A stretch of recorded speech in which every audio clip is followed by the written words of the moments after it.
ګرانو کتونکو قدرمنو پښتنو ورونو السلام علیکم. زه یم میراوس هماغه ستاسو ورور تنګیوال. زما نه شوګر کې دا یو وخت په کټ شوې ده، دا بله رانه پنجه کټ شوې ده. خدای دې خیر وکړي که دا نور هم را مزید را مخکې شوه. بس زه بس په ځای ناستې وم.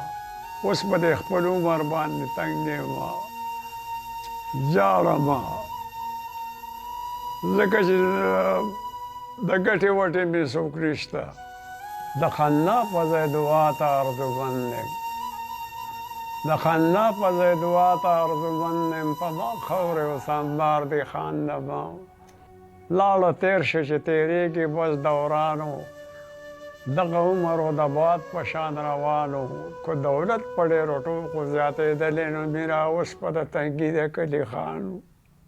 که زما نه هم څه غلطي شوي زه د هغې بخښنه غواړم، ما ته بښانه وکړې. او که عمر ډېر هم زیات شي ډېر هم زیات شي اخر به ځې